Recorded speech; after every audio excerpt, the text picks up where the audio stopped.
Hola, queridos oyentes. Hola, ¿cómo estáis? Vamos a presentarnos lo primero. Sí. Para las personas que no nos conozcáis. Dinos quién eres. Pregunta de filósofa ya desde el principio. Pregunta ontológica. Yo soy Paula Ducay y tú eres Inés García. Perfecto. Y ambas somos filósofas y amigas. Tenemos un proyecto que se llama Punzadas, un proyecto cultural, y un podcast que se llama Punzadas Sonoras, que hacemos en Radio Primavera Sound, donde hablamos de filosofía, cultura y literatura. Y hoy estamos aquí en el estudio de Público, que es con quien estamos colaborando para hacer estos 4 episodios, sí, que es lo que vamos a hacer. Ahora contamos el qué, pero primero vamos a dar las gracias por invitarnos a hacer esto que vamos a hacer, que ahora vamos a explicar, no lo voy a desvelar todavía. De repente, spoiler. Misterio. Muy contentas y muy ilusionadas, y además fíjate qué escenario se nos ha preparado. Bueno, con un montón de presencias, algunas inquietantes, claro, otras hay amigables. Hay presencias en el estudio que nos ponen un poco nerviosas, pero otras muy bien. Así que estamos muy contentas. ¿Qué más, Inés? Bueno, queríamos contaros lo que vamos a hacer, lo primero. Vamos a hacer 4 episodios de La mano de Público, donde hablamos de algunas épocas en la historia de España.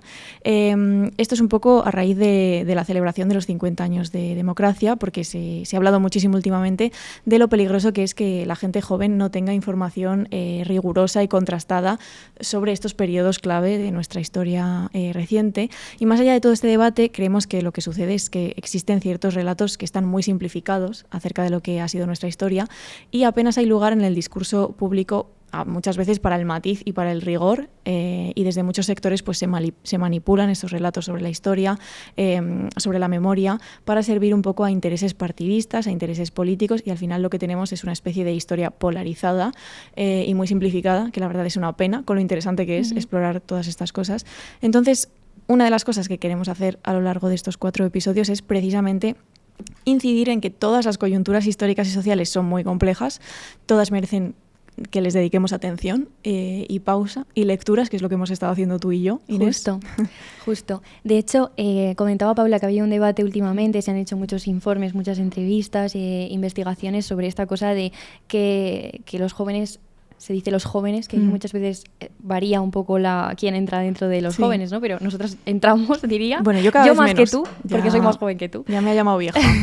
Primera vez que me llama vieja. Pero no, se ha hablado mucho acerca del desconocimiento, del peligro de la desinformación, o del peligro que supone que haya muchísima gente por ahí diciendo viva Franco, o cantando el cara al sol, o todas estas cosas que estamos viendo mucho últimamente, ¿no? Leí el otro día un artículo del País que se llama En las lagunas de los jóvenes sobre memoria histórica. La guerra civil fue porque el pueblo se rebeló contra Franco, que lo escribe Natalia Junquera, y ella habla, ¿no? Esta frase de la guerra civil habla de un estudio cualitativo que se ha hecho sobre las barreras que hay entre los jóvenes para justamente esto que decíamos, que es acceder al conocimiento de la memoria democrática. Que además es un informe que ha hecho la Asociación de Descendientes del Exilio Español. Y leyéndolo vi que uno de los periodos de los que parece haber poca información, ¿no? Hay alguna idea, pero en muchos casos pues muy errónea, ¿no? Es la Segunda República, que es el periodo que nos toca hoy, porque vamos a empezar por el principio. Sí, entonces es el primer desvelamiento del episodio, es que vamos a hablar de la República. Que yo creo que la gente ya lo sabrá porque estará en el título. Esto siempre pasa. Seguramente. Entonces se decía, ¿no?, en el artículo que muchas personas identifican la Segunda República con un periodo convulso y peligroso dominado por la izquierda y en el que la derecha quedó completamente excluida. Y es esta idea de que ha quedado a lo largo del tiempo del republicano como siendo equivalente a un político de izquierda radical, ¿no? Y claro, cuando tú te pones a leer o investigar sobre la Segunda República, es evidente que aunque la República sea la forma de gobierno, la forma del Estado, luego hay muchos presidentes y gobiernos distintos dentro de esa República, ¿no? En el caso de la Segunda República Española siempre se suele dividir con esta división de gobierno provisional, bienio progresista, bienio conservador y Frente Popular en 1936, y evidentemente, de hecho, estudiarse los gobiernos que hubo durante la Segunda República, esto los presidentes y los ministros, eso es digno de yo qué sé qué, de tarea titánica memorística, ¿no? Por la cantidad de gobiernos y de presidentes y de personas que formaban los gobiernos distintas. Y evidentemente hubo gobiernos de izquierda, también de centro, de derecha, ¿no? Y sin embargo, lo que ha quedado después, creo, en la idea general... En el imaginario un poco colectivo. Claro, es que la República es el gobierno rojo, ¿no? Así se vendió el relato después, posteriormente, durante la guerra y el franquismo. Y esta imagen ha quedado ahí en las mentes, ¿no? De hecho, pensaba que es una cosa evidente y tontísima, ¿no? Pero si pensamos en Estados Unidos, republicano es justamente conservador, que sería la imagen... Sí, la antítesis un poco. Sí. Entonces, en este proyecto, como ya adelantaba Paula antes, lo que queremos hacer es explorar distintos momentos o periodos que consideramos evidentemente importantes en la historia reciente de España, que serán la Segunda República, la Guerra Civil, la dictadura franquista y la Transición, que son 4 momentos. Cuando pensábamos sobre esto, Paula y yo comentábamos que evidentemente los podríamos llamar peliagudos, que es una palabra que me hace bastante gracia, porque parece que la concepción que tú tengas acerca de estas épocas responde únicamente a posiciones ideológicas muy marcadas, ¿no? Sí, depende de lo que tú pienses acerca de la guerra civil, claro, eres un tipo de persona u otra, ¿no? Esto sucede con estos periodos. Sí, o que son periodos que parece que no te puedes acercar de manera, no sé si decir objetiva, ¿no? Pero casi serena o sosegada, sino que parece ser que te hayan dado un folio, tu argumentario político acerca de lo que tienes que pensar de estos periodos, ¿no? Sí. Y son momentos de los que se ha escrito muchísimo y se ha investigado muchísimo, evidentemente queda mucho por hacer también, ¿no? Pero también han sido muy utilizados de manera política o partidista. Y para nosotras, la verdad, ha sido como un lujo este proyecto, en el sentido de poder centrarnos, leer por supuesto a historiadores, a historiadoras, a investigadores, a gente que ha estudiado esto muchísimo, acerca de estos momentos que son clave en realidad para entender también el presente. Claro, ¿no? El presente. Claro, esto es lo que a mí me parece más interesante como persona joven o no tan joven, persona rozando la treintena, que es que hay mucha historia de España que creo que, bueno, sucede esto que siempre se habla, ¿no? De que cuando lo estudias en el instituto no llegas a estudiarlo, y que quizás pues como sociedad y como Estado podríamos hacer mucho mejor esto de informar a las nuevas generaciones de aquello que ha pasado, precisamente porque son cosas que tienen relevancia y que tienen impacto en la sociedad en la que vivimos hoy en día. Y yo siento que hay cosas que podría entender mucho mejor si entendiese la historia de mi país mucho mejor. Justo. Y de hecho pensábamos también esta cosa de si se puede uno acercar a estos temas de manera que no sea, no sé, violenta de entrada, ¿no? Y yo pensaba, claro, es que, o sea, evidentemente yo cuando me acerco a leer acerca de, ponte, la Segunda República, claro que vengo con cosas, ¿no? Vengo con, por ejemplo, algunas ideas que me definen o que, no sé, atraviesan la mirada que yo tengo sobre la realidad, como es el antifascismo o los derechos humanos o la libertad o la igualdad o la justicia, ¿no? Sí. Pero claro, eso no quita que tú no puedas acercarte a ver qué pasó, de manera no sesgada, porque creo que lo que en muchos casos falta no es tanto que tú te acerques con ideológicamente algo que traigas de casa, que es, o sea, es inevitable, todo el mundo, ¿no? O sea, todo el mundo todos siempre mira desde su posición ideológica, pensando desde un sitio, pero eso no quita que tú puedas acercarte con rigor, una mirada crítica acerca de estas cosas, ¿no? Sí, incluso estar abierto a que igual tú tienes una idea preconcebida y luego te informas y eso puede cambiar, o sea, tenemos que estar abiertos a que nuestras ideas cambien, porque si no, primero qué rollo y qué aburrimiento de vida, y luego que no es nada sano, ¿no? Ni para el individuo ni como comunidad ni como sociedad. Sí, hay que pensar un poco, ¿eh? Como filósofas, bueno, vamos a prescribir pensar. Sí, deberes, chicos. Receta. Pensar. No es fácil a veces pensar. No está pasando mucho últimamente, yo diría, pero sí, estaría bien. Y entonces vamos a empezar hoy con nuestro episodio que hemos llamado Tras los pasos de la modernidad, las mujeres en la Segunda República. Claro, porque dentro de la Segunda República, evidentemente, podríamos haber enfocado esto de mil maneras, porque es un periodo muy, muy interesante donde pasaron muchas cosas. Hemos elegido ir tras los pasos de esas mujeres modernas, digamos, pero primero, para hacer eso, tenemos que hacer una cosa que nos haya dado mucho yuyu, en realidad, mucho yuyu no, ¡qué pero vergüenza! Mucho respeto, que es contextualizar la Segunda República en muy poco tiempo. Como en un párrafo. Entonces, pedimos perdón a los historiadores. Sí, pedimos perdón en general a la Segunda República por resumirla tan brevemente. Sí, pero hemos querido hacerlo, o sea, con rigor, pero es verdad que no podemos estar aquí 6 horas porque los pobres chicos tienen que irse a comer en algún momento. Entonces no pero nos parecía importante un poco dar ese contexto mínimo para situarnos temporalmente. Claro, hay que aterrizar. Y para aterrizar todo esto hemos leído un libro que se llama Breve Historia de España en el siglo XX, que es de Julián Casanova y Carlos Gil Andrés, y ellos en este libro definen las elecciones municipales del 12 de abril de 1931 como un plebiscito entre monarquía y república, donde los republicanos ganaron en la mayoría de territorios. ¿Qué pasa en ese momento? Pues que Alfonso XIII se ve obligado a abandonar el país, se proclama la Segunda República, que va a durar 5 años, del 31 al 36, que es un tiempo muy breve cuando te paras a pensar todas las cosas que pasaron en ese tiempo, te mareas un poco. Es verdad que cuando empiezas a estudiarlo dices, madre mía, si tengo que memorizar todo esto, me muero. Suspendería el examen de historia, quizás, porque además es un tiempo de mucha reforma política a través de esa nueva Constitución del año 31, que es la primera Constitución republicana de la historia de España. Esto es un detalle interesante, porque sobre todo en el bienio reformista, que va de abril del 31 a noviembre del 33, suceden un montón de cosas, como que se implanta el sufragio universal, hay muchos avances en derechos civiles y en libertades, la participación política de los ciudadanos aumenta, hay libertad de asociación, tenemos nuevos derechos para las mujeres, que esto es un poco lo que nos va a ir interesando más, la ley de divorcio, la ley del matrimonio civil, mucha más igualdad jurídica y política. Luego, por otra parte, está este proceso de secularización, ¿no? De separación de Iglesia y Estado, que también, bueno, es una cosa complicada de hacer y que pues genera muchas reacciones, y muchas reformas en diversos sectores del Estado y de la sociedad, como la reforma agraria, laboral, educativa, militar, religiosa. O sea, esas gentes llegaron allí y se pusieron a hacer cosas. Y se pusieron a hacer cosas, efectivamente. También tenemos la descentralización y la autonomía para regiones como Cataluña, ¿no? La aprobación del Estatuto de Autonomía, en el País Vasco o en Galicia, pues, por ejemplo, la organización regional gallega autonomista. O sea, muchas cosas que además, de nuevo, han pasado muchos años, pero podemos ver en toda esta lista que acabo de hacer de manera muy rápida, cosas que todavía hoy en día tenemos mucho más desarrolladas y mucho más implantadas y que empezaron ahí de alguna manera. Claro, y evidentemente después de este afán reformista, ¿no? Y de transformaciones y cambios tan profundos y que apuntan a sectores de la vida y de la sociedad tan diversos, se despierta una grandísima reacción por la pérdida de privilegios, ¿no? Por parte, por ejemplo, de la Iglesia, de los propietarios, del ejército, de viejos dirigentes. Básicamente lo que se hace en...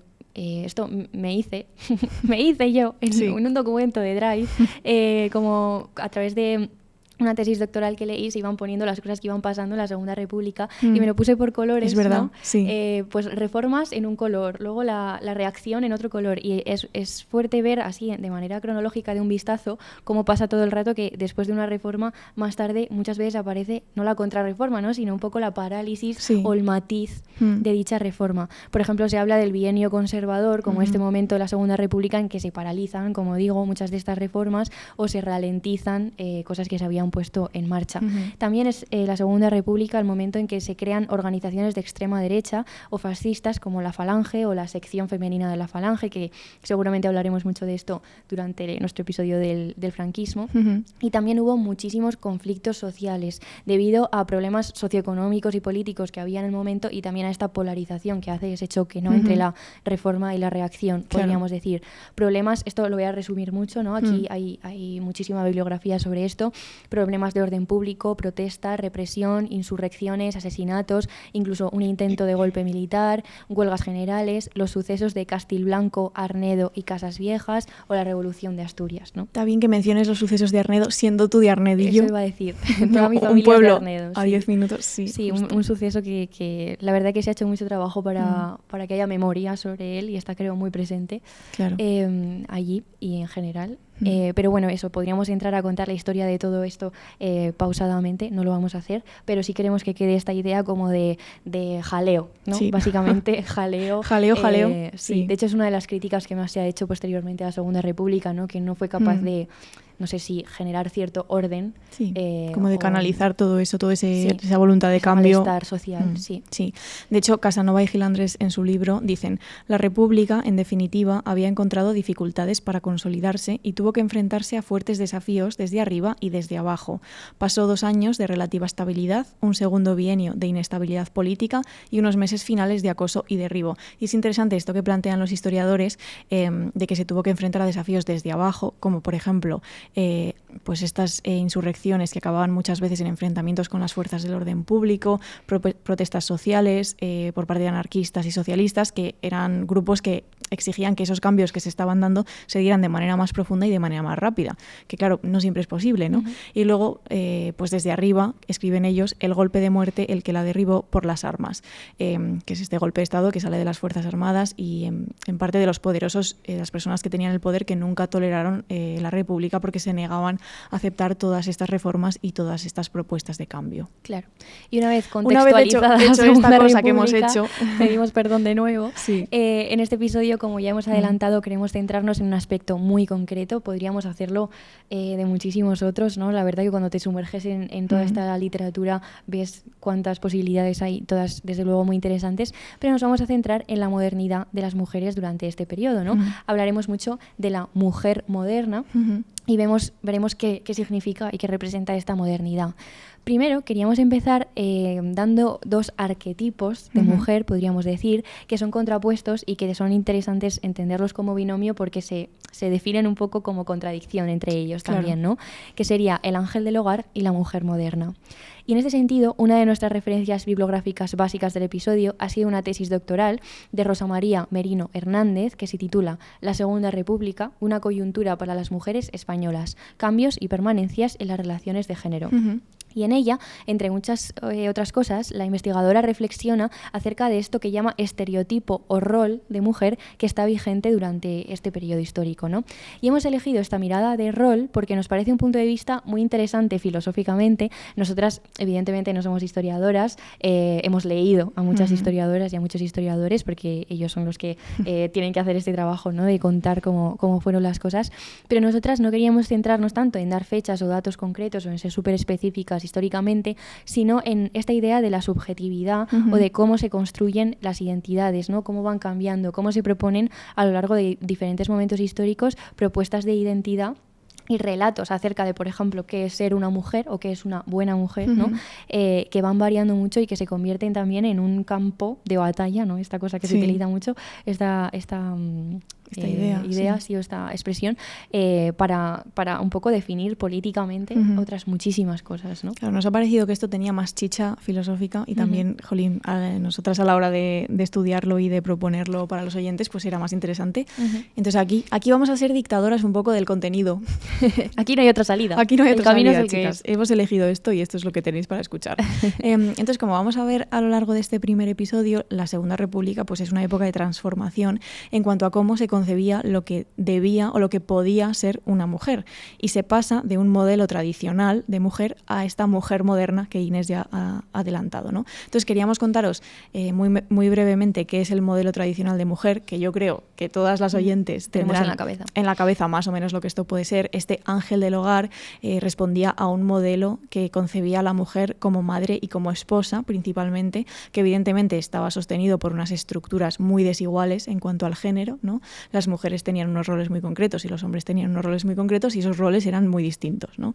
Es una identidad femenina que se construye en torno a ideas pues, como la sumisión, la inferioridad de la mujer, la dependencia de la mujer hacia el hombre, hacia el marido, bien hacia el padre cuando está todavía en la casa y es niña, y después al marido cuando se casa, porque casarse no era, o sea, era hacia no es una opción. Claro, no es una opción, era hacia lo que tenías que ir. Se basa mucho también en la incapacidad de elegir de la mujer, ¿no? Porque parecía que solo había un único camino, una vía posible, vital, digamos, y era una mujer que no estaba reconocida como sujeto político. Y que estaba todo el rato relegada al ámbito de lo privado y al hogar, ¿no?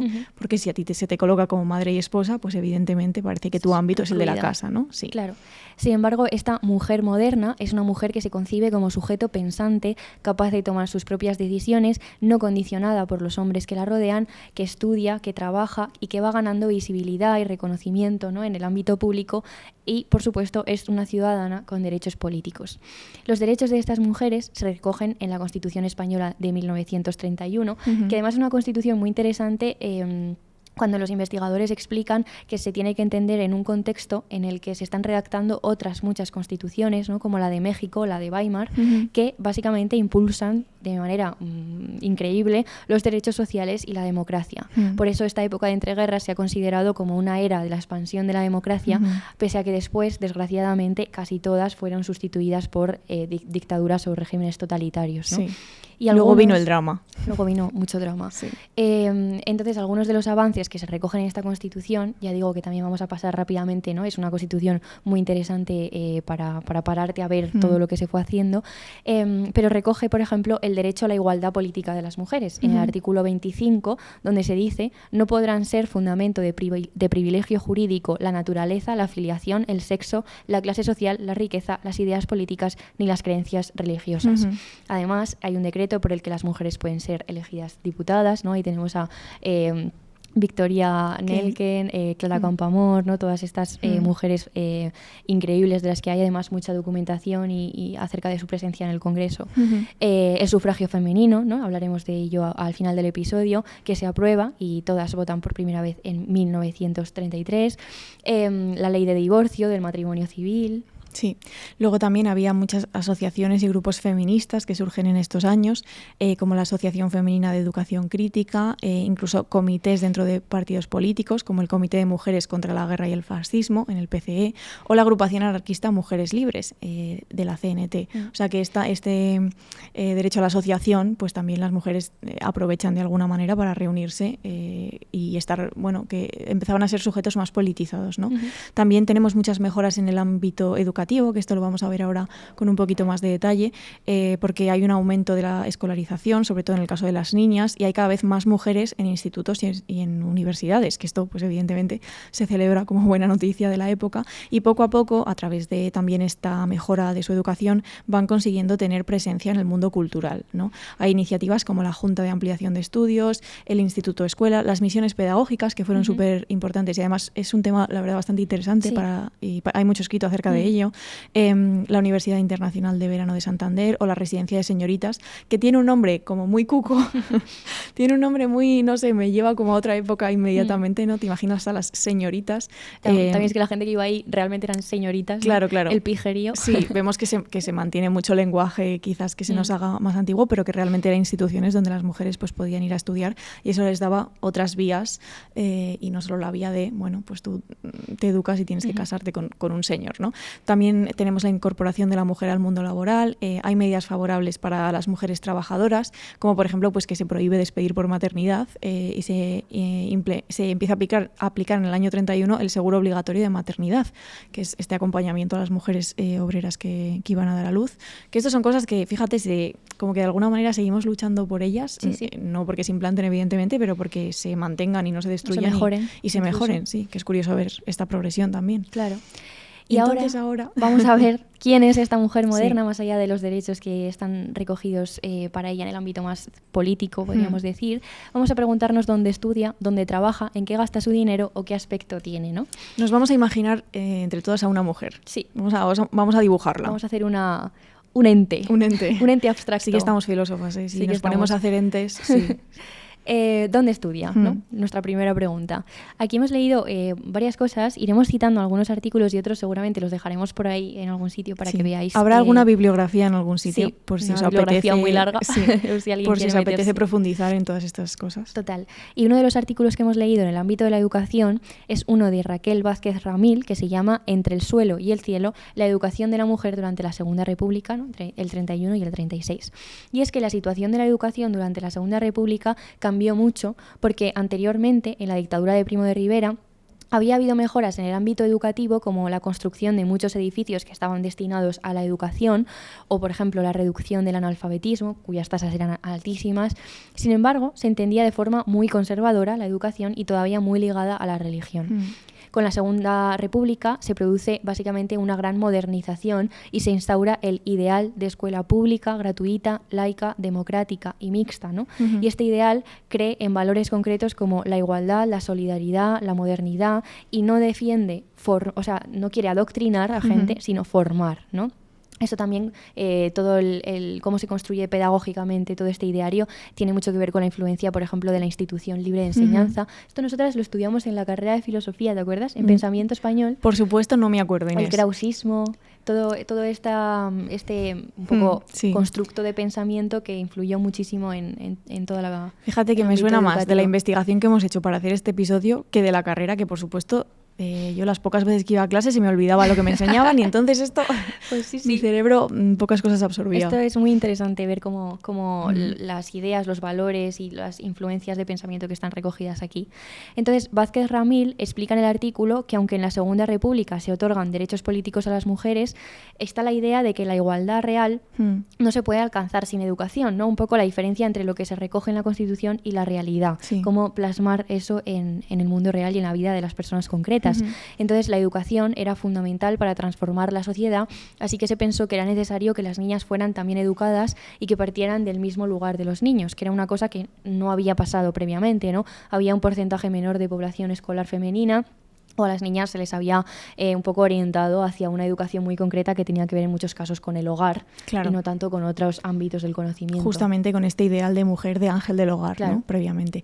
Claro, es por todo esto que los gobiernos de la Segunda República se proponen llevar a cabo grandes reformas en materia de educación. Como ha dicho Inés antes, erradicar las grandes tasas de analfabetismo pues era uno de los objetivos principales. Se empiezan a controlar a las órdenes religiosas, mucho más en el tema de la enseñanza.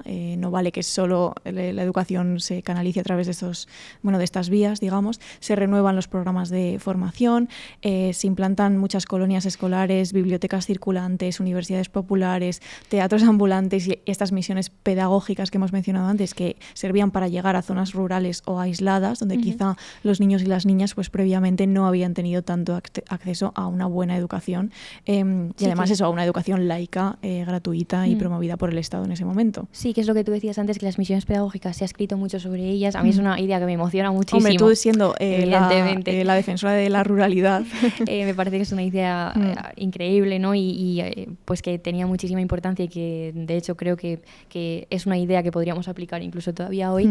Pero leyendo sobre esto, pues también las misiones pedagógicas fue una cosa que idealmente estaba genial, pero luego, por ejemplo, yo leía testimonios de personas que fueron a estas zonas pues yo qué sé, hablar a dar conferencias o hacer teatro o lo que sea, y decían que también pues a veces llegaban y las condiciones materiales de las personas que estaban allí te hacían un poco pensar, estas personas necesitan comida o higiene y lo que les estamos dando es poesía y tal, que evidentemente está genial, ¿no? Pero que a veces había un poco una diferencia entre, igual había que resolver lo primero, que lo primero son siempre las necesidades básicas, ¿no? Sí, un poco esta idea de la pirámide, ¿no? Claro, y luego ya pues la poesía. Entonces había personas que se sintieron, ¿no?, muy contrariadas al llegar y ver esto no es lo que necesita ahora la gente, ¿no? O lo necesita, pero después de otras cosas. Sí, o al mismo tiempo, ¿no? Que lo ideal sería hacerlo todo a la vez y entender la cultura como un bien básico, pero claro, no solo puedes ofrecer eso, ¿no? De poesía la gente no come. Sí. Estas reformas educativas de la Segunda República en algunos casos consistieron también en tirar, a veces literalmente, los muros que separaban a los niños y las niñas. O sea, el aula de los niños y el aula de las niñas, porque antes se entendía que tenían que aprender cosas distintas, justo por lo que has mencionado antes, de que a las niñas se les dirigía hacia un sitio muy concreto, que era el hogar y ser madres, ser esposas y saber llevar una casa, digamos. Que esto, tremendo escándalo. Esto fue como de las cosas más escandalosas de las propuestas educativas en la Segunda República. De hecho, creo que no se llegó a conseguir la coeducación del todo, ni mucho menos. Leí que, por ejemplo, en las zonas rurales era más común que se hiciera junto porque había menos niños, pero que costó mucho.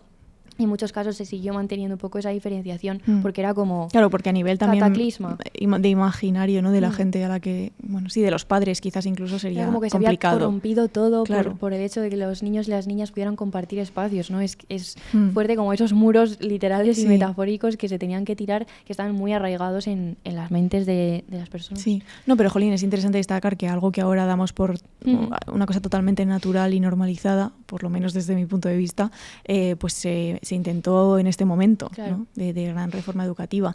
También se abren muchísimas escuelas, concretamente 13.570 escuelas entre el año 33 y entre el año 31 y el 33, que me parece una burrada de escuelas, la verdad, muchísimos edificios. Y luego también dentro de los currículums educativos se implantaban medidas concretas sobre, por ejemplo, educación sexual y educación física, que era algo que antes no se hacía tanto. Se elimina la educación por áreas para hombres y para mujeres, que esto es justamente lo que venimos hablando con el tema de los niños y las niñas.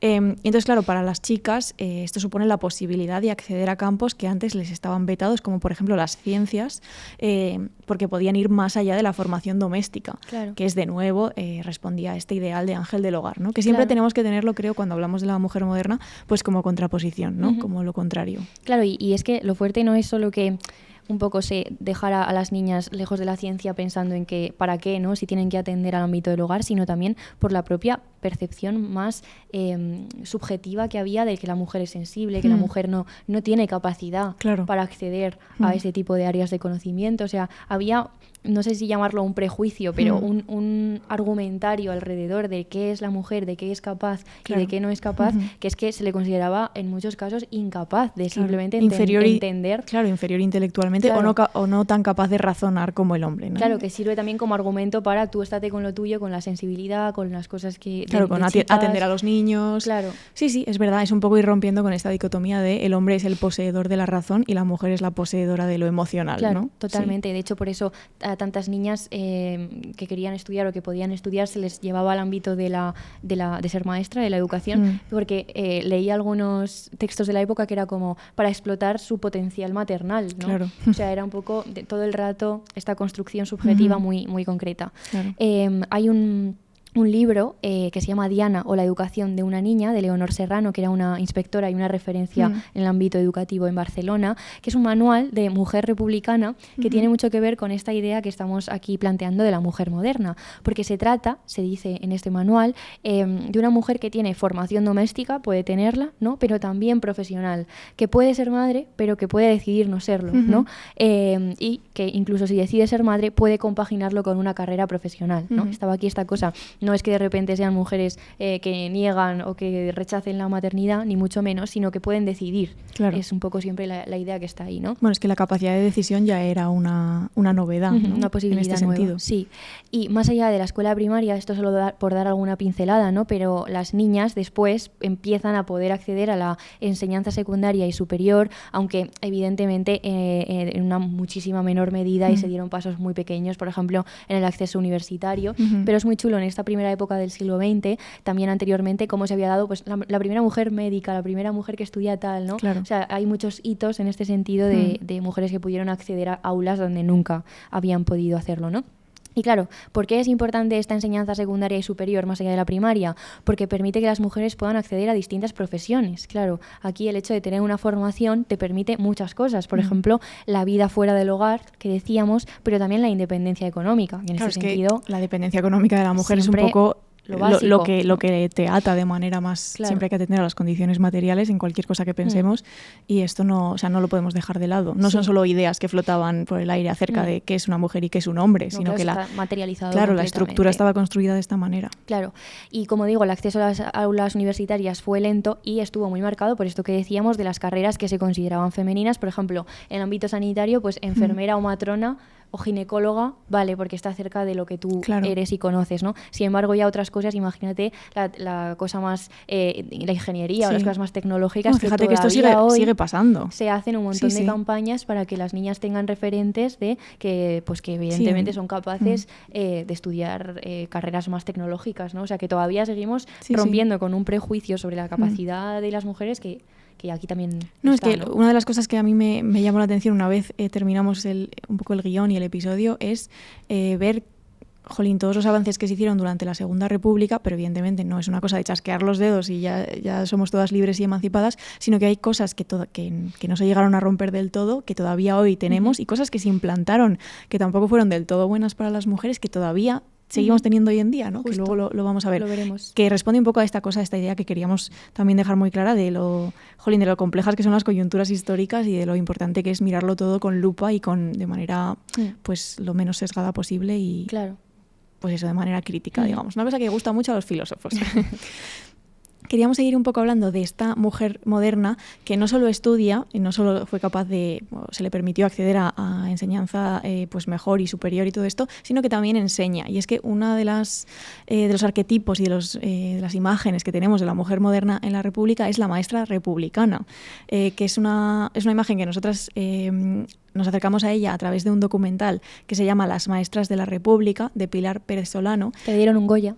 Y bien merecido, porque me gustó muchísimo, ¿no? Cómo mezcla ahí diferentes voces, imágenes. Sí, está muy bien. Y en ese documental, pues ahí hablan expertos, familiares de maestras y otros testigos que vivieron un poco esta época y que conocían a estas mujeres, que nos hablan de la maestra republicana, porque es muy importante en este momento esta supresión de la separación de sexos, no solo en las escuelas escuelas de los niños, sino también en las escuelas normales, que eran las instituciones que se encargaban de la formación de los maestros. O sea, las maestras y los maestros ya no recibían una formación distinta.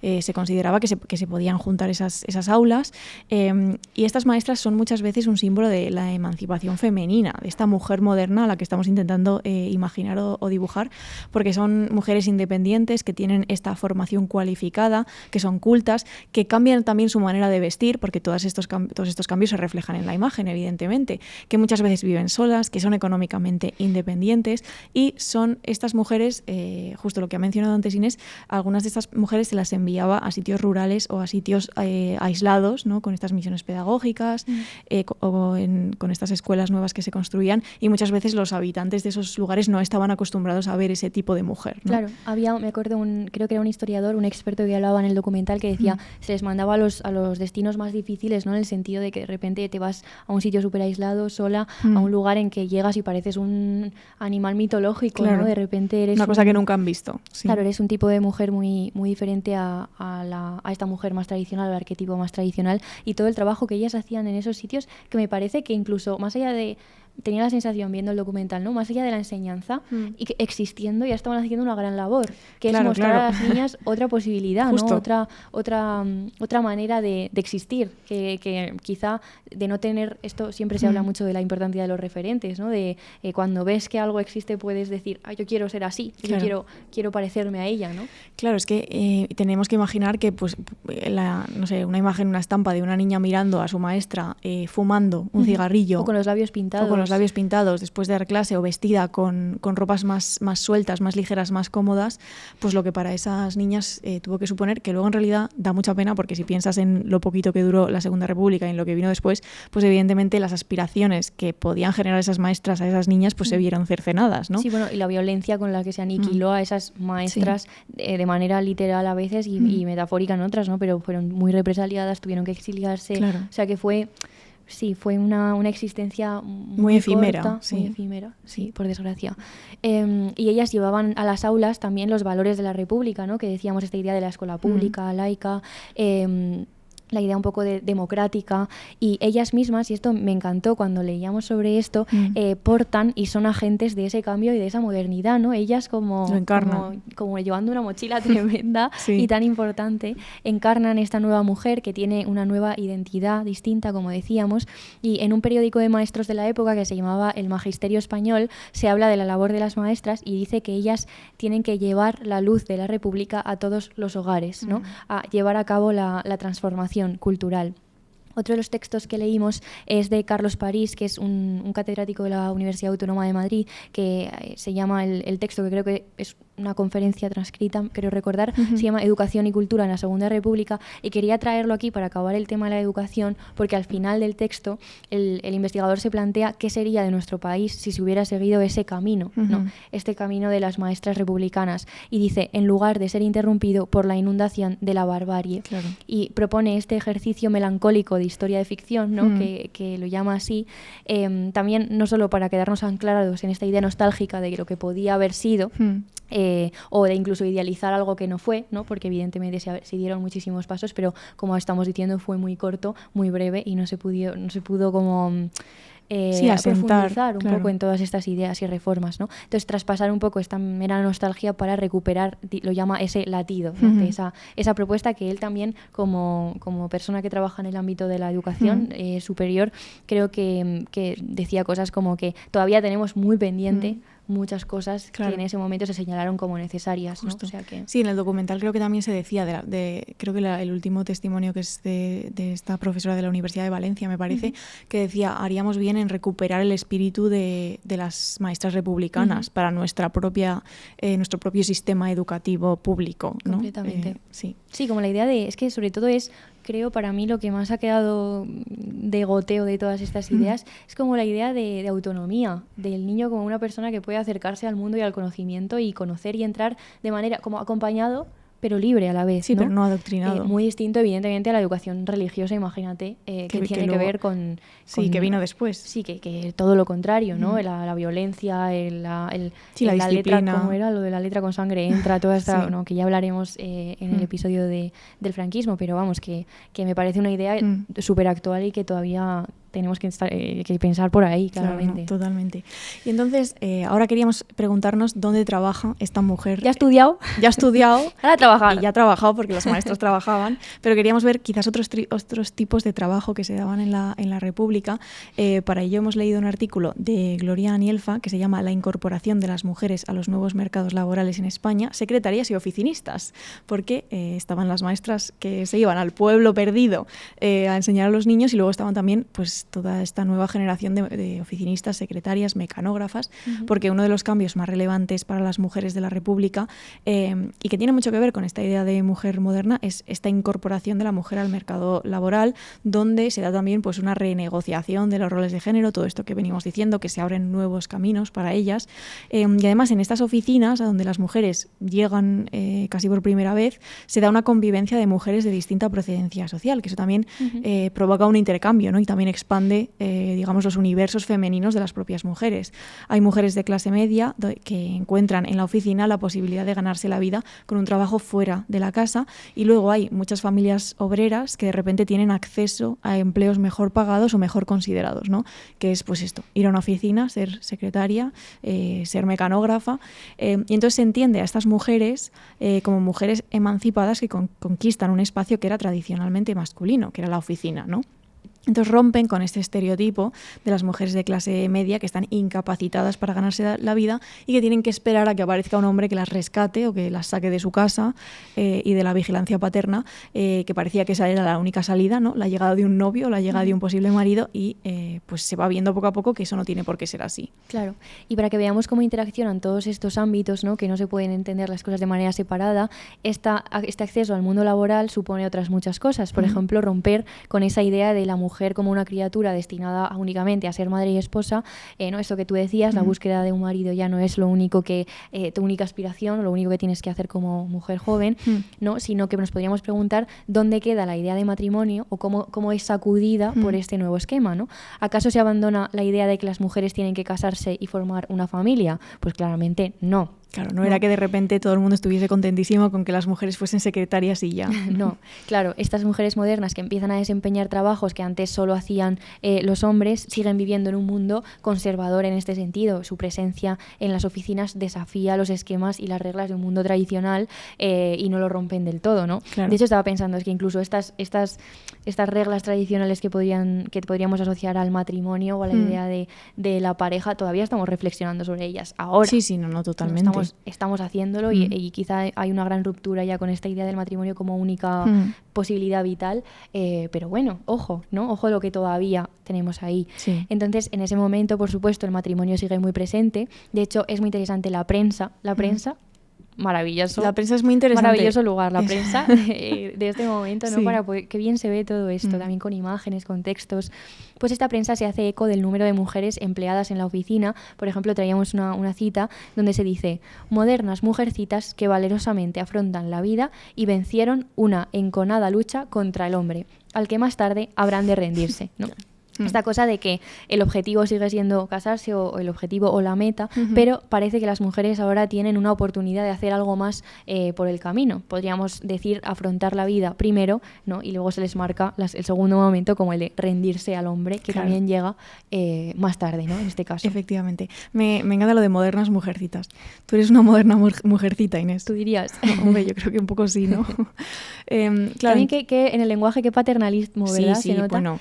Por ejemplo, cuando Clara Campoamor, toda su movida pública sobre el sufragio femenino, que lo contaremos luego, que se le llamaba Clarita en la prensa, ¿no? Todo el rato como el mujercitas, cosas chiquitas. El diminutivo. En el lenguaje se nota muchísimo esa mala hostia a veces, incluso, como el enfado y el intentar hacerlas de menos y reírte de ellas y hacerlas pequeñas. Se nota muchísimo en el lenguaje. Sí, esto es muy interesante leerlo, y justamente también pasaba un poco en la estetización de la figura de la oficinista, digamos, porque se sigue incurriendo en muchos tópicos habitualmente asociados a las mujeres en esa época, y de hecho se las llamaba gentiles mecanógrafas, bellas muchachas que saben de taquigrafía. Incluso en un artículo de prensa se decía: la verdad es que da gusto verlas. La máquina parece que haya sido inventada para que luzcan sus uñas pulidas al rojo o barnizadas al púrpura. O sea que justamente lo que mencionabas tú del lenguaje, al mismo tiempo que estas mujeres conquistan este espacio de trabajo que antes les estaba vedado, pues se construye un imaginario que muchas veces responde al deseo de la mirada masculina, ¿no? O sea, aparece la mecanógrafa como mujer moderna y automáticamente de alguna manera se la sexualiza, ¿no? En plan, qué bien le quedan las uñas cuando teclea en la máquina, ¿no? Sí. Y entonces podríamos decir que las secretarias y las mecanógrafas son mujeres más emancipadas, pero esto no significa que no se las perciba desde algunos sectores, pues eso, lo que tú decías, como inferiores o incluso como criaturas que están ahí para que el hombre las vea, ¿no? Sí, un como poco objetos. como decoración de oficina, ¿no? Más bien, más que trabajadoras, ¿no? Con derechos propios. Y aún así, es verdad que la República fue un momento de gran emancipación para las mujeres en el plano laboral, porque es verdad que conquistan nuevos espacios, que hay cierto ascenso social y apertura de nuevos horizontes más allá del matrimonio, ¿no? Más allá de este ángel del hogar que mencionábamos al principio. Esto está muy presente. Claro. Y ahora nuestra entidad, Paula, que hemos construido, nuestra entidad ha estudiado, femenina, ha trabajado, sí, y como tiene trabajo, ¿qué tiene? Dinerito. Dinero, que es lo que siempre hay que tener para ser libre, la verdad. Sí, Hay un texto en filosofía, el de Cohen, ¿no? Cohen, que se llama Libertad y Dinero, que siempre lo tenemos súper en mente, que hace una definición de la libertad, que en filosofía se ha hecho evidentemente hasta la extenuación, a través de lo económico, ¿no? De tú eres libre y puedes elegir cuando tienes dinero para hacerlo. Claro. Y es una definición de la libertad que siempre tengo muy en la cabeza y que creo que tiene mucho sentido aquí. O sea, el momento de salir de casa y tener cierta independencia económica, puedes tomar decisiones en ese sentido, ¿no? Si no, pues no eres tan libre. No eres tan libre, efectivamente. Es como esta cosa que se dice de ahora todo el mundo puede coger un avión, o ahora todo el mundo puede, se ha democratizado, todo se ha democratizado. Sí, y es como, bueno, no. Claro, todo el mundo que tiene dinero puede hacer ese tipo de cosas, ¿no? Pero el resto de personas no tanto. Entonces creo que esta idea del gastar el dinero es muy interesante aquí en este sentido de la mujer moderna. Y hemos leído un artículo de Nuria Rodríguez Martín que se llama La publicidad, el cine, las modas y la revolución de la estética femenina del primer tercio del siglo XX. Que hay aquí una cosa que veníamos hablando en el ámbito laboral, ¿no? Que es este doble movimiento de emancipación, por un lado, pero cómo viene la sexualización o la objetivación después.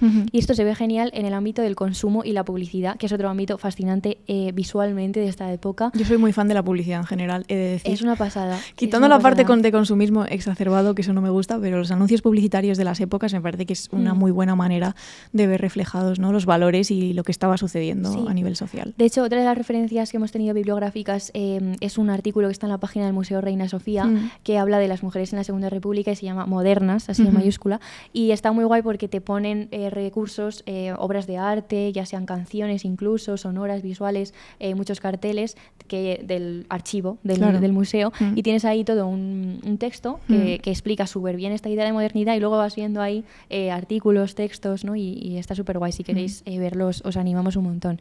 Entonces, básicamente, desde principios del siglo XX vemos cómo surge y crece la sociedad de consumo en los principales núcleos urbanos, porque por supuesto aquí también otro paréntesis, ¿no? Hemos entrado directamente en la República, pero muchísimas de las cosas que vienen pasando ya estaban dándose pasos anteriormente, ¿no? Evidentemente las cosas no llegan de la nada. Claro, no se puede entender la historia cómo se proclama la República y de repente... Y pasa todo de golpe, claro. ¿no? Venían cosas pasando previamente, ¿no? Y en el ámbito de la publicidad y el consumo, estos artículos que hemos leído se centran mucho en, digamos, entre 1900 y 1936, que es cuando se para todo, ¿no? Entonces, este auge de la sociedad de consumo lo que conlleva es nuevos hábitos y comportamientos que están estrechamente ligados a lo que nos interesa hoy aquí, que es esta nueva manera de entender a la mujer, ¿no? Entenderla como un sujeto consumidor por excelencia, porque en muchos casos son ellas las que deciden en qué gastar el dinero, incluso cuando se trata de comprar productos que podríamos decir masculinos o pensados para los hombres, ¿no? Claro. Aquí son importantísimos los grandes almacenes, los espectáculos de masas como el cine y el fútbol. Aquí el cine, por supuesto, también podríamos haber hecho aquí una tremenda disertación sobre la importancia del cine como ofreciendo relatos y discursos y también imágenes acerca de una cosa muy influyente en el... Bueno, siempre, pero en ese momento. Sí. Total. Y entonces las mujeres en este momento se convierten en las principales destinatarias de imágenes y mensajes publicitarios que se difundían en la prensa y también protagonizaban, de hecho, ellas muchas de las piezas publicitarias. Claro, es curioso porque esto sucede, ¿no? Las mujeres como destinatarias de la publicidad y al mismo tiempo este estereotipo de mujer moderna o a veces se le llamaba de Eva moderna, pues fue explotado hasta la saciedad por este discurso publicitario, por los anuncios de la época, porque el propósito que tenían era promocionar y venderles un montón de productos a las mujeres. Y además, pues eso, con todo el auge de la sociedad de consumo, había este dinero para gastar, y entonces, ¿a quiénes se les vendía? Pues a las mujeres. Y entonces es muy curioso que esta mujer moderna se articula como consumidora y también se articula como producto. Rodríguez Martín, en su artículo, dice: el mensaje estaba claro y era de doble sentido. Las mujeres modernas, por serlo, consumían los nuevos artículos de consumo publicitados y disponibles en el mercado, y al mismo tiempo su adquisición y uso garantizaban el ser moderna. No, o sea, ser una mujer moderna es una cosa muy concreta, con unos productos muy concretos y también con un aspecto físico muy concreto. Podríamos preguntarnos, en esta mujer que estamos imaginando, qué aspecto tiene, que lo hemos adelantado un poco cuando hablábamos de las maestras de la República, ¿no? Con esto de pues ropa más cómoda, o imagínatelas fumando o con los labios pintados, pero queríamos detenernos un momento en esta estética, ¿no? Asociada a la mujer moderna, porque es una concepción muy nueva que viene después de la Primera Guerra Mundial, con estos cortes de pelo bob, se llaman, o el pelo a lo garzón, que es pelo muy corto, se desprenden de esta idea del cabello, sí. Con el moño. Claro, con el moño, el pelo largo, que ha sido el cabello de toda la vida, un símbolo de feminidad, ¿no? Y de repente pues aparecen mujeres que lo llevan muy corto, que llevan el pelo cortado como un hombre. También esta ropa de líneas rectas que desdibuja la figura femenina, o sea, ya no hacía falta ir tan apretada, sino que más bien se busca la comodidad. Todo esto, por supuesto, como ha dicho Inés, viene de los años 20, viene de todo el imaginario de las flappers, ¿no? Que más o menos todos podemos tener en la cabeza.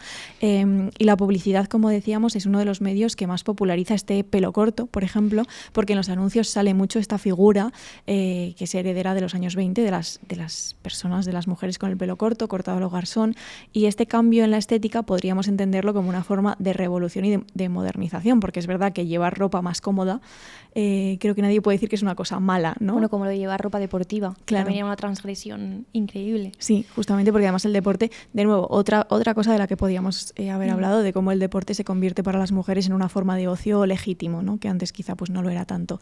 Y entonces aquí empiezan a surgir un montón de elementos y de herramientas y de maneras de comportarse asociadas a este nuevo canon estético que se va imponiendo, pues eso, mantener un cuerpo esbelto, deportivo, joven. En las figuras de los anuncios pues son figuras estilizadas, esbeltas, eso, de pelo corto, de ropas que caen, ¿no? En líneas rectas, que son sueltas, pero luego también surgen muchas vigilancias corporales, como por ejemplo el hábito de depilarse, que ya venía de los años 20, broncearse, porque como el deporte empieza a ser algo legítimo, pues estar fuera de casa y estar al sol, digamos, pues es lo que se busca, maquillarse, ¿no? Que lo podemos ver como una emancipación, pero también se puede ver como una vigilancia sobre el cuerpo femenino, ¿no? Y todo esto se ve en los anuncios. De hecho, aquí también, al hilo de todo esto, empiezan a ser bastante prominentes los anuncios sobre productos adelgazantes, ¿no? Porque al buscarse este ideal de la mujer estilizada y esbelta, pues surgían anuncios de fajas adelgazantes, de preparados farmacéuticos. De hecho, hay un producto que se llama Gelé Mitza, que sigue existiendo la marca hoy en día, ¿no? Es una marca ya de cosméticos. Y el anuncio, que es del año 36, decía así: Gelé Mitza permite la elección del tipo, la suavización de las líneas transitoriamente poco gratas por la intervención de la grasa, esa sustancia fofa e inútil que conduce a la obesidad, verdadera enfermedad que arruina la juventud de la mujer, y con ella pone punto y final a todas sus ilusiones y sus éxitos, ¿no? Entonces, bueno, pues existen todos estos cambios en el canon de belleza que muchas veces evidentemente son también, no sé cómo decirlo, pues eso, como que obligan a las mujeres a mantener cierto tipo que supone ciertas violencias, ¿no? Porque embadurnarte de una crema que te dice que te va a adelgazar y toda esta que sigue muy presente hoy en día, ¿no? Los cánones, o sea, siempre hay cánones de belleza en todas las épocas históricas, no hay ninguna que se salve, pero en este momento pues instaura un canon, pues eso, que hoy en día todavía vemos presente. Claro. También cuando pensábamos en todo esto y leíamos sobre el aspecto, yo pensaba, estos aires de modernidad, más en el sentido del consumo y estéticos, claramente seguro que llegaron muchísimo más a unas vidas que a otras, ¿no? En el sentido de la clase, porque el hecho de, me refiero, en la prensa o en la publicidad o en el cine se expanden relatos e imágenes acerca de todo esto, pero luego evidentemente no todos podemos acceder de la misma manera a todo ese, no sé, como todo ese compendio de artículos y de ideas que tienen mucho que ver con el mercado y el consumo, ¿no? Sí. supongo que fueron las mujeres más ligadas a la clase alta o a la burguesía las que pudieron acceder a todo esto, también seguramente más en zonas urbanas, ¿no? Y luego también leían en uno de los libros que leímos que hubo mucha reacción en este sentido y que por parte de el otro arquetipo, podríamos decir, o personas que estaban en contra de este nuevo ideal de mujer, se pusieron, por ejemplo, en marcha. Recuerdo que se decía que hubo una puesta en marcha como de la estética más castiza y más tradicional, ¿no? Claro. Como respuesta a todo esto. Justo. Entonces luego aquí podríamos ver, pues eso, a qué zonas llegaron, qué cosas y qué no, a qué nuevos aires de modernidad se podía acceder si no tenías una estabilidad económica de una clase muy privilegiada, ¿no? O, por ejemplo, pensaba en lo del pintalabios de las maestras republicanas, que me acuerdo que una de las hijas de una maestra decía que siempre lo llevaba encima y que era para ella como una muestra de identidad muy fuerte. Claro, a un pintalabios quizás sí que puede acceder muchísima más gente, ¿no? Que a cierto tipo de ropa o indumentaria deportiva, que de repente me parece una cosa súper extravagante, ¿no? Que supongo que poco a poco va calando, ¿no? Pero me parecería también interesante como pararse a ver pues dónde llega, de qué manera, cómo cala esta idea de modernidad estética, en hasta dónde, sitios, ¿no? Hasta dónde o de qué manera. Y también, un poco para cerrar esta parte de quién es nuestra mujer moderna, veíamos que los cambios no están libres ni de intereses comerciales ni tampoco de vigilancia, ¿no? Porque claramente para nosotras esta idea de mujer moderna y este nuevo aspecto y esta capacidad de elegir también quién es en el sentido de lo que se ve de ella es una liberación en absolutamente y en todos los sentidos, pero creo que está bien también ver ese reverso como de nuevas vigilancias, ¿no? Porque dan comienzo estas cosas que decía Paula, como la depilación, la dieta, el bronceado. Entonces todo este cambio se apuntala desde lo que decíamos, los anuncios publicitarios de la época y empieza a lo largo de los años 20, como decíamos, aunque se consolida en la República, que se hacen muy populares también todos los concursos de belleza, los consultorios de consejos de belleza, ¿no? Y todo esto sigue en pie, de hecho, a día de hoy, o sea, que tampoco podemos acusarlas de repente de someterse a los cánones que siguen en marcha hoy en día, ¿no? Por supuesto. Luego el franquismo tendría su propio canon, las mujeres de los años 50 no tenían nada que ver con esto, pero... Está muy bien ver ese cambio estético, también es una manera de ver la historia, ¿no? De más allá de presidentes del gobierno y todo esto, nos encanta un poco la historia que apunta a lo simbólico y a lo cotidiano y a la vida de la gente, que también se ven mucho los cambios ahí. Claro. Y para terminar, Rodríguez Martín, en el artículo que hemos leído sobre todo este tema, dice: la liberación que suponía para las mujeres vestir ropas más cómodas o practicar deportes también conllevó nuevas servidumbres, ante todo exigencias de carácter estético e higiénico que implicaban la adquisición de todo un sinfín de productos de consumo. En la España de los años 20 y primera mitad de los 30 se impuso un nuevo patrón de belleza que transformó la apariencia física de las mujeres. Y justo queríamos centrarnos ya para terminar, para hacer un poco una reflexión en la que pensamos acerca de esta mujer moderna que hemos dibujado, y es que veníamos hablando de que esta idea de mujer moderna es una gran liberación que puede conllevar, si lo miramos desde los ojos del presente, unas nuevas servidumbres, y esta cosa como esta A y B, ¿no? La cara y su reverso, nos parece muy interesante para pensar y para prestar atención a cómo se producen los cambios en general en la historia, ¿no? Y en concreto este cambio de la mujer moderna, porque un poco hablando entre nosotras y leyendo y investigando acerca de esto, nos dábamos cuenta que un cambio nunca aparece de la nada, ¿no? Nunca viene solo, sino que es interesante ver si siguen presentes los roles anteriores, si hay reacciones a dichos cambios, que en la mayoría de casos sí, ¿no? Cómo se produce la reacción al cambio, cómo interaccionan entre sí esos modelos que conviven, porque nunca hay una desaparición de lo anterior, ¿no? Cómo se está conviviendo todo eso. O si, por ejemplo, como decíamos, los nuevos cambios pues también provocan nuevas formas de vigilancia o de violencia de alguna manera, pese a su transformación. Claro, justamente. Claro, porque sería un error pensar que de repente pues existe un cambio radical, tú chasqueas los dedos, aparece la mujer moderna y todo el mundo lo acepta y nadie tiene ninguna objeción, ¿no? La historia evidentemente es mucho más compleja y los cambios pues conllevan formas mucho más sutiles. De hecho, Rosa Marina Merino, que es la autora de la tesis que citábamos al principio, cita a otra historiadora que se llama Mary Nash, que dice: las mujeres han sido y son hijas de su tiempo, cada una de forma particular e integrada en variadas y heterogéneas redes familiares y sociales.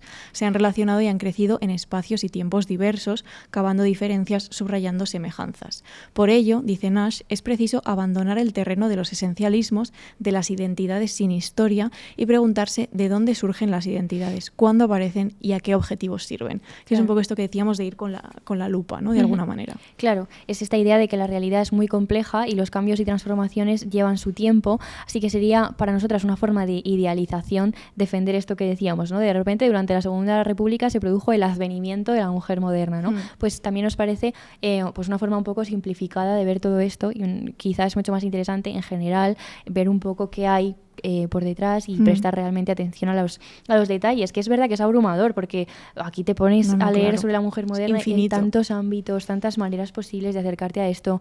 No sé, imagínate que nos hubiéramos centrado en el ámbito más civil de cómo se legisló cada ley en materia laboral, en materia religiosa, pues es un universo tremendo, ¿no? Claro. Pero creo que esta manera de mirar que propone Nash acerca de abandonar las identidades sin historia, las etiquetas que rápidamente se ponen, la república, izquierda, o sea es como claro, tan simplificador que da vergüenza, o sea, de alguna manera. Sí, es falso.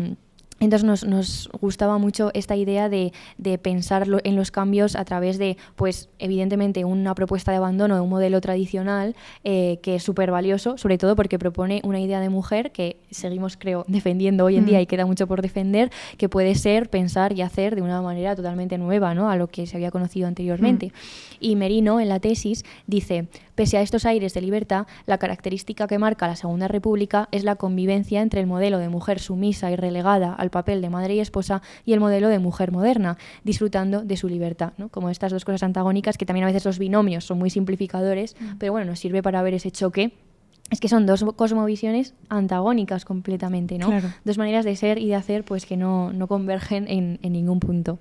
Y queríamos pensar un poco con qué tiene que ver el hecho de que convivan estos dos modelos, ¿no? Centrándonos un poco más en esta cosa que llamábamos antes reacción, porque surge un modelo de mujer nuevo que produce pues mucha violencia. De hecho, en la tesis esto no lo hemos traído como para profundizar en ello, pero también intenta, aunque es muy difícil, ver qué violencias dentro del ámbito de género, ¿no?, del hogar se producen también en muchos casos, aunque no se puede, ha pasado mucho tiempo y en este momento quizá no había ni nombre para estos tipos de violencia, pero ver qué violencias las reacciones no son solo simbólicas, ¿no? Claro. Hay violencia que se plantea, que se ejerce contra esas nuevas mujeres, ¿no? Claro. Entonces, básicamente, una de las razones por las que podemos ver un poco esta convivencia entre dos modelos es que, pese a que se legisla a favor de la igualdad entre hombres y mujeres, como hemos dicho al principio, existen muchísimos condicionamientos, estructuras mentales y morales e instituciones que siguen abogando por el modelo anterior, ¿no?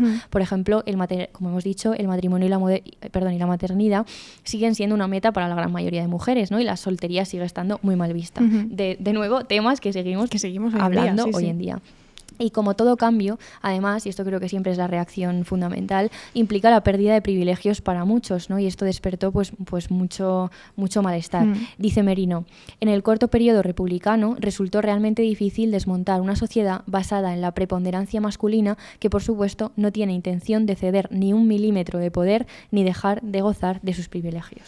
Claro, es que al mismo tiempo que llegaba, digamos, esta mujer moderna, se iban dando distintas reacciones. De hecho, desde las columnas, las revistas, la prensa, lo que has dicho tú antes, ¿no? Es muy interesante leer qué cosas se escribían acerca de estos cambios desde la prensa, porque quienes tenían un altavoz se hacían eco todo el rato de este advenimiento de este nuevo tipo de mujer. De hecho, el periodista Antonio Zozaya escribió: todo el mundo ríe, pero todo el mundo reflexiona seriamente, porque se tiene la certidumbre de que nada encierra tanto interés para la vida de todos y de cada uno como este cambio de personalidad en la compañera del hombre y, por ende, del hogar, de la familia, del amor y de todo cuanto ha venido siendo eje central de nuestra existencia sobre el planeta. O sea, que se concebía este nuevo modelo de mujer como una cosa que podría alterar los cimientos, digamos, de la sociedad, que me parece un análisis que es cierto, ¿no?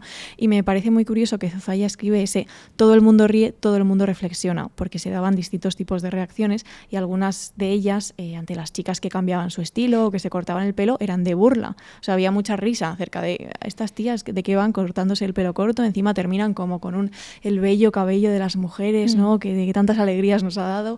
Y entonces, claro, había estas reacciones de risa y de burla, porque es una manera de desactivar lo que esa mujer moderna significa, ¿no? Y su simbología, digamos. Porque se entendía que la mujer moderna rechazaba el papel de madre y esposa, y eso obviamente levantaba muchas ampollas. Aunque luego las mujeres modernas quisieran ser madres. Claro, o sea, claro, es una cosa más de arquetipos. El elegir siempre está ahí, ¿no? Claro, no es que la mujer es más moderna por no querer ser madre, ni mucho menos, ¿no? Sino por poder elegir si quiere serlo. Y que no sea la única vía posible. Claro, que justo que haya otros caminos. Y, por ejemplo, cuando las mujeres empiezan a conducir automóviles, o más bien cuando se hace más normal que ver a una mujer conduciendo un coche, aparecen en la prensa y en las revistas representaciones de estas automovilistas, se las llamaba, y al principio lo hacían en forma de caricatura, ¿no? Reírse de una mujer que está conduciendo. Se las llamaba snobs mecánicas y se decía que solo conducían para ser vistas y para escandalizar. Que también te digo que ser vista y escandalizar es una manera de plantar cara a otro tipo de... bueno, pues de organización social y de estructura, ¿no? Luego más tarde, evidentemente, la gente se acostumbra a la imagen de la mujer conductora. De hecho, leía en un artículo que al principio estaba de moda reírse de ellas y luego lo que resultaba ridículo era que a ti te escandalizara ver a una mujer conduciendo, ¿no? Y esto de las conductoras es solo un ejemplo de cómo la imagen de ciertas actividades en la mujer suscitaba primero la burla y luego también la risa, ¿no? Pero que luego pues también se van aceptando. Y es verdad que ha pasado mucho tiempo y ahora mismo pues a nadie debería sorprenderle ver conducir a una mujer, pero me llama la atención que persiste en nuestro imaginario hoy en día, a 2025, cierta idea de torpeza por parte de la mujer a la hora de conducir. Bueno, esto me pone los nervios. Claro. No sabes dar hay muchos marcha chistes, atrás. claro. Sí, todo esto, ¿no? Sí. Entonces, bueno, que hay cosas que, lo que decíamos, ¿no? Que a lo largo del episodio íbamos viendo como hay cosas que todavía hoy pues las tenemos muy presentes. Sí, bueno, y que hay muchos lugares del mundo en que sigue sorprendiendo ver a una mujer conducir. Sí, o que no, o donde la mujer no puede conducir. Claro, sí, estamos centrando como en nuestro ámbito más cercano, pero que también hay mucho por ahí, ¿no? Por hacer. Y ya para terminar, la última idea que queríamos plasmar en este sentido es que la idea de que los cambios son lentos, ¿no? Que es una cosa evidente, pero que a veces parece que todo sucede de manera mucho más clara y mucho más estática. Se necesita mucho tiempo para transformar mentalidades, costumbres, discursos, ¿no?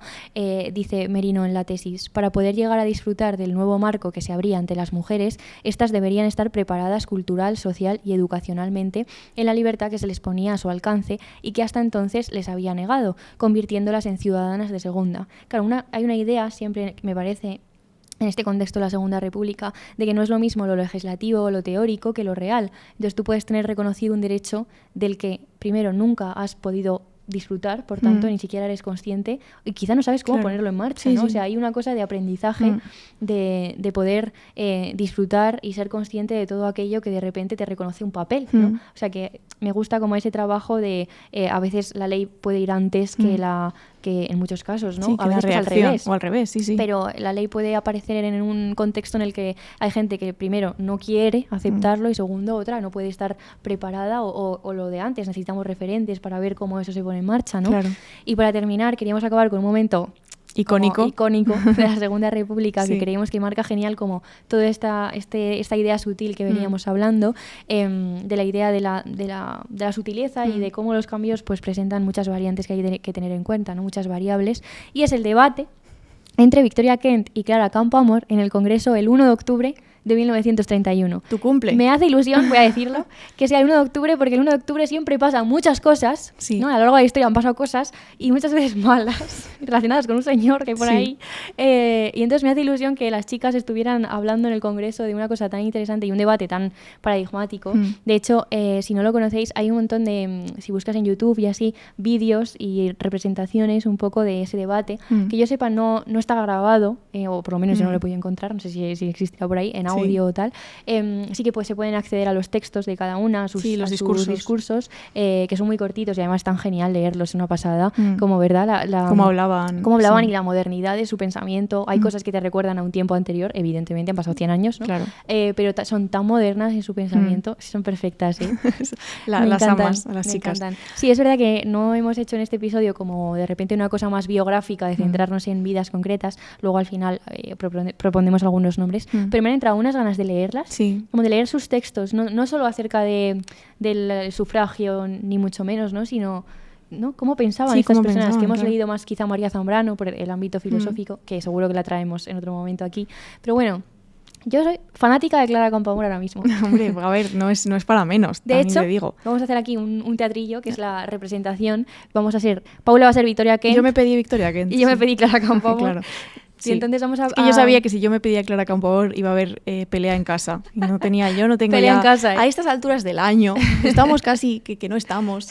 Dijiste, venga, yo me quedo. Pero Victoria está genial, ¿eh? Oh, no, Victoria es súper interesante. Mira, sí que hay un vídeo de Victoria, ¿verdad? Que lo hemos visto, sí. de cuando la nombran directora general de prisiones, o no recuerdo cuál es el cargo, que está en la calle. En la calle, sí, rodeada de la prensa y la gente, sí. Y también hay vídeos de ella ya más mayor, ¿no? Sí, explicando un poco esto que vamos a contar. Sobre todo esto, sí. Porque claro, ¿qué pasaba? Que en este debate acerca de si conceder o no el voto a las mujeres, Victoria Kent pedía el aplazamiento del voto femenino, es decir, ella decía no es el momento de darles el voto a las mujeres, y quería aplazarlo a un momento en que las mujeres se alejaran de sus influencias, de sus confesores, que eran supuestamente influencias conservadoras, pues eso, los curas, los maridos, esas figuras masculinas en sus vidas, y había que esperar a que se hubieran empapado de los valores republicanos. Este era un poco el argumento que ella sostenía, porque decía que las mujeres no estaban preparadas para votar y podían poner en riesgo mediante su voto la república.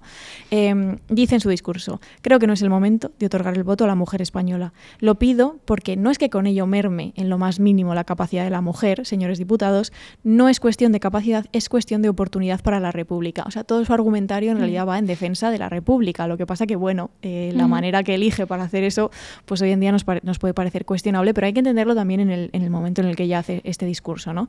Dice: entiendo que la mujer, para encariñarse con un ideal, necesita algún tiempo de convivencia con la república. Hoy sería peligroso conceder el voto a la mujer. Señores diputados, ¿no? Decía. Es curioso también ver en la prensa... Claro, es que esto fue un debate... Claro, esto fue un debate mayúsculo, digamos. ¿No? Entonces, por ejemplo, hemos traído una cita de Miguel de Unamuno en El Sol que dice que la mujer española está manejada desde el confesionario, ¿no? Porque existía mucho esta idea, pues eso, lo que decía Kent, que las mujeres si votan lo van a hacer de la mano de sus maridos o lo van a hacer... sí, sobre todo de la religión. Sí, sobre todo de la religión y de los curas o de toda esta este imaginario y todas estas estructuras mentales que tienen que ver con más el conservadurismo, y entonces pues van a llevar a pique a este tinglado que hemos montado, ¿no? Básicamente. Claro. Y después de esta intervención de Victoria Kent, interviene Clara Campoamor, que me la imagino en su asiento absolutamente rebotada. Sí, lo estaba, de hecho gritaba. Sí, hay veces que se registran por escrito sus gritos, donde ella defendió, como ya había hecho previamente en el Congreso, el derecho al voto de la mujer, aun reconociendo esta cosa que dice Victoria Kent de es necesario preparar a la mujer para su ciudadanía, educarla, o que entienda que ahora es un sujeto político, pensante, un ciudadano, ¿no? Sí. De hecho, ella hizo cosas en este sentido, como fundar la Unión Republicana Femenina para organizar pues cursos, conferencias, que es apasionante también, ¿no? Toda esta asociacionismo que surge en la Segunda República de grupos de mujeres muy diversos, también de mujeres católicas y más conservadoras, ¿no? O sea, una cosa de reunirse tremenda. Entonces, algunas citas, en el caso de Clara Campoamor, de su discurso, básicamente Victoria Kent les acusa de no haber estado ahí cuando la República estaba floreciendo o en apoyo, y le dice Clara Campoamor: las mujeres, ¿cómo puede decirse que cuando las mujeres den señales de vida por la República se les concederá como premio el derecho a votar? ¿Es que no han luchado las mujeres por la República? ¿No? Claro. Le dice muchas cosas en este sentido, le pone ejemplos, o dice: yo, señores diputados, me siento ciudadano antes que mujer y considero que sería un profundo error político dejar a la mujer al margen de ese derecho, a la mujer que espera y confía en vosotros, ¿no? Ella está esta cosa de, bueno, sí, ¿vale? Reconozcamos que hay un trabajo por hacer, como el tema de la educación o otras muchas, pero es que ya somos sujetos políticos iguales, no tienen que esperar a qué. Claro. También hay esperar a que voten lo que tú quieras, ¿no? No, claro, sí, porque por supuesto. Hay una cosa es una también, trampa. Es una trampa totalmente en la cosa de la libertad, no consiste en convencer, en adoctrinar, como hacían los otros, que la gente piense lo que tú quieres que piensa. Si las mujeres quieren votar a la derecha, que voten a la derecha, ¿no? Claro. Evidentemente, es su derecho, es ese. Y, por ejemplo, en este sentido, Gregorio Marañón, en El Sol, ¿no? Igual que Unamuno, pero dando la opinión contraria, dice que aunque existan beatas y fanáticas, la mujer tiene un espíritu libre y que por tener criterio propio no puede someterse ciegamente al ajeno, ¿no? Claro. Entonces defiende un poco la postura de Clara Campoamor. Claro, nos parecía clave traer este enfrentamiento un poco para pensar sobre esta cosa que veníamos hablando de los matices, atender un poco a estos matices que nos regala la historia, porque Victoria Kent sostiene una postura que comparte, por ejemplo, con el diputado Novoa Santos, que llegó a decir: el histerismo no es una enfermedad, es la propia estructura de la mujer. La mujer es eso, histerismo. No sé, que muchas veces las posiciones se tocaban. Claro, incluso hablando desde posiciones antagónicas. Posiciones antagónicas, pero justamente no. Bueno, sí, es muy interesante verlo, ¿no? Porque ya eso defiende que la mujer no está preparada, que está anclada al rol de ángel del hogar que hemos mencionado al principio, que es una beata, una fanática religiosa y que está, pues eso, influenciada por la Iglesia y que necesita tiempo para aprender a ser ciudadana. Los hombres no, pero las mujeres necesitaban tiempo, ¿no? Según ella. También un poco, voy a hacer aquí un apunte, una visión un poco clasista por parte de Victoria Kent, porque claro, evidentemente, pues las mujeres de burguesas, intelectuales, tú miras quiénes fueron las primeras diputadas y gente que ocupó y eran todo gente noble, ¿no? Ya. Evidentemente, pues tenían acceso a otras cosas y al pensamiento y tal, pero no considerar que todas las que no están ahí son fanáticas religiosas y beatas, pues ojo, cuidado, ¿no? Claro, mis niñas, las obreras, la clase trabajadora, no es anda que no estaban ahí haciendo lo suyo. Claro. Entonces, bueno, también es que las ricas siempre aquí, yo contra los ricos, siempre que se puede decir algo, hay que hacer el matiz, ¿no? Que yo creo que también es una mirada muy sesgada y Clara Campoamor le dice en el discurso, yo he coincidido con las mujeres en la calle, han protestado por la guerra de Marruecos. Igual tú no las has visto, pero existen. Pero igual tú no estás mucho en la calle, ¿no? Perdón, Victoria Kent, un abrazo desde aquí. Pero bueno, ver los matices también está muy bien, ¿no? Y ya vamos a terminar. Finalmente las mujeres votaron y de hecho ganó la derecha en las siguientes elecciones, aunque luego en el Frente Popular en las otras elecciones ganó la izquierda, pero se utilizaba a las mujeres como chivo expiatorio de, ¿ves? Es culpa de Clara Campoamor que mira cómo las mujeres... el voto y ahora de repente... Es como, ¿tú cómo sabes? Que es una tontería, ¿no? Pero a Clara Campoamor siempre le pesó mucho esto. De hecho, se fue muy castigada por haber defendido todo esto. Tiene muchos textos sobre ello ya desde el exilio, muy interesantes. Pero nos sirve un poco para ver, ¿no? Que es lo que queríamos mostrar hoy aquí, que pese a la complejidad y las reacciones que siempre se despiertan ante los grandes cambios, la Segunda República fue una gran oportunidad para las mujeres que eran entendidas por primera vez como sujetos políticos, ¿no? En palabras de Clara Campoamor, dijo: para mí la República era la conquista de realidades abriendo anchas ventanas al porvenir, ¿no? Qué bonito eso. Es preciosa la frase. Y queríamos concluir también para lanzar ya un hilo al siguiente episodio, que por desgracia estas ventanas se cerraron, ¿no? Y se cerraron de golpe con la llegada de la guerra civil y el franquismo. Y muchas de estas mujeres modernas, como las maestras republicanas, tuvieron que exiliarse. Las que no pudieron hacerlo fueron en muchos casos denunciadas, encarceladas, represaliadas. Y es por ello que nos parecía acabar, nos parecía importante acabar recordando a estas mujeres republicanas, reivindicando su legado, también animando un poco a investigar, a leer sobre ellas, ¿no? Sus propuestas, además tan distintas, ¿no? Pero no me refiero solo a escritoras, intelectuales, ¿no? Hay muchísimas activistas, sindicalistas, mujeres que trabajaron en el ámbito de la pedagogía, de la educación, de la sanidad, o sea, no sé, hay muchísimo por descubrir ahí. Por ejemplo, evidentemente Clara Campoamor, Victoria Kent o Margarita Nelken o Dolores Ibarruri, María Lejárraga, que es riojana, siempre hay que decirlo, en el ámbito más político, más institucional, pero tenemos también a muchísimas educadoras como María de Maeztu, Eulalia Lapresta, Leonor Serrano, que la he citado antes, intelectuales y artistas cuyos nombres nos suenan más, ¿no? Como Maruja Mayo, María Zambrano, Rosa Chacel, pero también activistas y sindicalistas, como decía, como Mercedes Coma Posada o Teresa Claramunt, o la primera mujer que fue ministra en España, como Federica Monseni, ¿no? Ahí tenemos que además creo que también es muy, muy guay ver que tenían posiciones distintas, como las de Clara Campoamor y Victoria Kent. Formaban parte de partidos políticos más o menos conservadores, más o menos aliados con la izquierda más anarquista o comunista, ¿no? O sea que también entre ellas, no sé, hay evidentemente muchísimas diferencias y matices muy, muy interesantes. Claro que no todo es tan sencillo como parece, ¿no?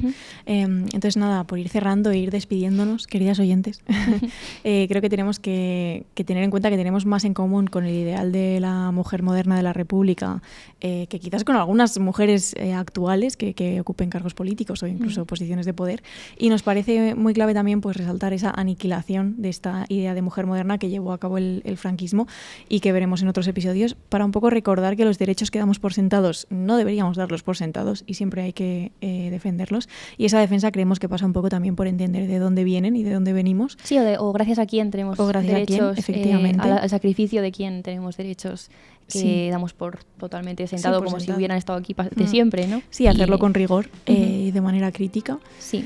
Y con un podcast. Y de manera sonora, que es la mejor manera de hacer las cosas. Sí. Ya digo que dejaremos por ahí la bibliografía interminable, ¿vale? Que hemos leído aquí como una biblia sobre la Segunda República. Pero bueno, esperamos que os haya gustado este paseo por la mujer moderna. ¡Viva la mujer moderna! ¡Viva la mujer moderna! ¡Viva la Segunda República! De repente. A ver, voy a confesar, ya que es el final, la gente que ha llegado aquí, no ya como que que vengo corporativa. Que viene de morado. Vengo Inés. objetiva, Sí. pero corporativa. Sí, rigurosa pero de morado. Está muy Eso. bien, eso está muy bien. Así que nada, nos despedimos. Muchas hasta la gracias próxima. por escucharnos. Muchas gracias a Público por la oportunidad. Y por el espacio. Y nos vemos escuchamos. ya en la Guerra Civil. Nos vemos en la Guerra Civil. Peliagudo momento. Sí. Ahí estaremos.